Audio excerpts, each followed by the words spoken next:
Patty Jo Watson is an American archaeologist. Her particular expertise is in paleosoil analysis, which means studying the soil and dirt at an archaeological site to learn about the ancient people who were there. She's developed a very efficient and effective set of tools for this purpose, and developed some new techniques that she's shared with other archaeologists through her writings and teachings.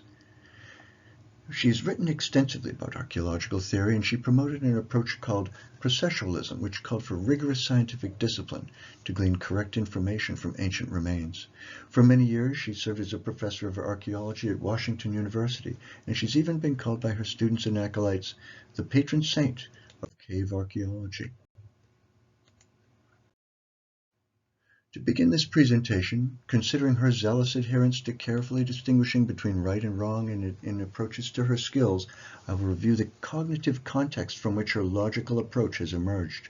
I will first tell you a story within a story, and then we'll review Patty Jo Watson's life and work in detail. When my daughter was a very young baby, one morning at breakfast, as I fed her by spoon, the morning light of the rising sun suddenly cast a shadow from an object on my windowsill onto the wall behind me. My daughter, amazed by this, stared at it, and I could see her wondering what it was. She'd never seen a shadow. She didn't know if it was an object or not, if it was real or not, or why it had suddenly appeared. As I saw her distracted from eating, I realized she was transfixed by it, and I realized that just as it was important for her survival to eat, it was equally important to learn about and understand the world she'd come to live in, and that learning was as essential to her survival as eating. This mystery of being, non-being, true, false, shadow and light, the difference between one thing and another, is an essential mystery for every one of us in our lives on Earth. Today in our world, we derive our way of thinking and living in society from the ancient past. In classical Greece, Plato, student of Socrates, wrote an essay. Many people call it Plato's Cave. He described the world as a cave in which humanity is trapped by unknown and unseen superior beings who entrance them with shadow plays on the cave walls. This way of thinking about human life and society became popular among the leaders of Athens, justifying the control that the wealthy and powerful had over their fellow human beings. The idea of narrative control to manipulate and motivate the public was codified in Plato's story and adopted by his student Aristotle, who was inspired to conceive of governments run by such a seemingly rational scheme. Naming the system after himself, Aristotle wrote, "Aristocracy is that form of government in which education and discipline are qualifications for suffrage and office holding, suffrage being the choosing of rulers, and office holding being rulership itself." Naturally, this concept appealed to the powerful, and generation after generation since those days, the Western world has taught this version of government to the children of its rulers, just as Aristotle taught it to Alexander the Great, teaching them to create and control narratives to control the lives and the minds of the public. As we survey the discipline of archaeology, we see that tradition handed down even to the days of Francis Bacon's great Instauration, the enthronement of the age of science in the aptly and mysteriously named Age of Enlightenment, and we see archaeology born from and controlled by these aristocrats, to understand their world as best they could, and to control the flow of information to the public, to bolster and protect their social standing. This mysterious light and shadow, its form and absence, its being and non-being, its truth and its illusion, was a duality. On one hand, it was our greatest treasure, a gift of Prometheus, stolen from the gods as a gift to humankind. On the other hand, the character of Lucifer, the light-bringer, fell into our midst and used it to control us in defiance of the true God. This aristocratic belief has driven our society since the days of the Paleolithic cave painters and remains with us today in the shadows on the screens of our digital displays. Now comes the story within the story.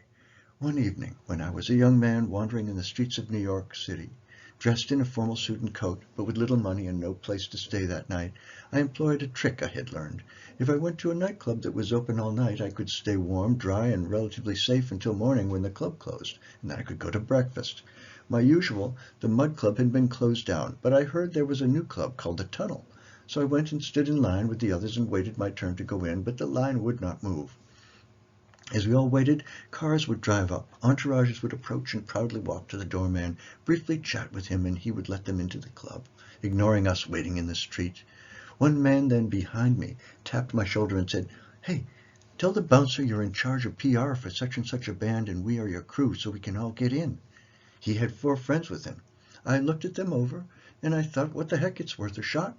So we boldly walked to the door, and I told the doorman just that. He looked us over and maybe impressed by my fancy clothes and my little squad of compatriots, he let us in. That's the end of the story, but I want you to remember that doorman. Now it's time to review the life and work of Patty Jo Watson. She was born in a small farming town in Nebraska where she led an active outdoor childhood. Inspired by a Nancy Drew mystery novel, she gravitated towards archaeology and studied at the famous Oriental Institute at the University of Chicago. There, under the tutelage of Professor Robert Braidwood, she traveled to Iraq, Iran, and Syria, where she learned the art and science of analyzing soil samples to examine the subsistence strategies of ancient humans. Earning her PhD in 1959, she returned with her husband, the philosopher and avocational cave explorer, Richard Watson, also called Red, and they moved to Kentucky to explore Mammoth Cave. Deep in the cave, she found human coprolites, paleofeces excreted by ancient humans who had been denizens of the cave, and she began to ply her trade there, with the methods she had learned in the Middle East, and with novel techniques that she developed for the purpose. She created an academic corpus examining the diets of the ancient Native Americans who had been there before, and she published her results and conclusions. On the strength of that work and her background, she was hired to teach archaeology as a professor at Washington University of St. Louis, where she worked until 2004, when she retired. She taught her techniques and her parsimonious, rigorous methodology to generations of students, and she wrote many critiques in books and articles about archaeological theory. In my view, her greatest contribution was her scientific approach and her methods of analysis of paleosoils, in which she set a laudable standard for rigor, exactitude, and precision. She contributed to the body of knowledge of early Holocene pastoralism and agriculture, and she likewise contributed to the understanding of subsistence strategies of pre-Columbian Native Americans in the North American Southeast. She wrote widely as a proponent of strict and rigorous scientific methods in this style called processualism, emphasizing objectivity, truth, logic, and reason, rejecting speculation, even intuition, faith, or cultural parallels. She taught her rigorous scientific methods and approach to students at Washington University. Regarding archaeological theory, Professor Watson, married to a philosopher and clearly enamored with words, wrote incisive critiques of emerging post-processualists, serving as a rear guard to her generation in eschewing speculation and ethnological information. When asked to state her theory of cave archaeology, she conspicuously deferred, claiming it would be impossible for such a thing to exist. But she clearly enjoyed when others would boldly theorize, and she seemed to revel in dismissing them, ridiculing them, threatening them obliquely, and seeing that those with whom she strenuously disagreed would never emerge from the cave to see the light of day. She cast a shadow on a generation that sought the light. Dr. Watson's dataset principally consists of paleosoils combed from the dirt of the Middle East and the caves of Kentucky. With her flotation methods and analytical techniques, combined with the new carbon-14 dating methods, she extracted information from the dust.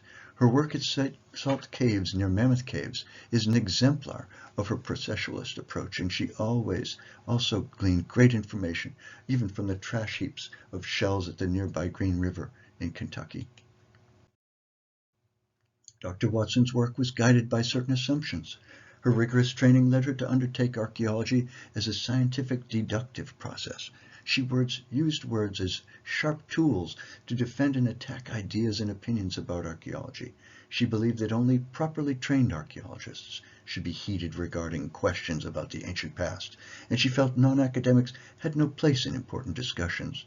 She tried to stick to provable facts and steered clear of interpretation and speculation, perhaps believing that by observing facts in isolation, we can best understand the world. She espoused the value of general scientific principles, enshrining as nomothetic, and she declined all interest in emic, indigenous, and historical information, believing it tainted by dilettantism, fraud, and casual error. She felt it to be impossible and misleading at best to attempt to understand the minds and thoughts and beliefs of ancient people. She adjured younger colleagues from, as she put it, going native. She refused to value the beliefs and thoughts of individual archaeologists, non-archaeologists, members of the public, and even of surviving members of indigenous population, feeling that the data should speak for itself without human interpretation. With her husband as a professor of philosophy and herself as a professor of archaeology, she wordily lofted syllable on syllable to critique others, while skillfully refusing to commit her own beliefs about subjects of study. Instead, she preferred to produce compendia of data, amounts, compositions, dates, locations, and such. She clearly enjoyed wordsmithing, especially when exercised to critique the work of others, intellectualizing and complexifying simple ideas in daunting and intimidating ways, backed by the power and prestige of her position as a tenured professor of archaeology. I never had the honor of meeting her, but I imagine her opining over cups of wine in the last shadows of the day with her philosopher husband about the audacity of the European hunting magic theories and the irresponsible ramblings of amateurs. I imagine them chuckling over phraseologies in their criticisms, sharpening word barbs for her professional competitors. Her adherence to the scientific method made her a formidable gatekeeper of archaeology. Judging by her writings, Patty Jo Watson seems to feel comfortable disregarding Native peoples' understandings, histories, and claims. She seems to feel that truth can be sufficiently perceived by ignoring such trivia and focusing instead on paleofeces floating in pools of water. She claimed that speculation based on perceived cultural context, whether that of the archaeologists or of indigenous people with associated archaeological sites and artifacts, are, quote, ingenious but non-empirical and archaeologically irrelevant literary exercises. She said, there's often a rather thin line between archaeological interpretation and fiction, because archaeology is by nature an undetermined kind of scholarship. Watson seems to believe archaeology's gates should be guarded by people like her rather than indulged in by unprofessional social participants. Indigenous archaeology, bad. Prehistoric archaeology, good. People like her are surely able to claim they can tell us which is which. Now I want you to remember that doormat at the entrance to the tunnel. Thank you.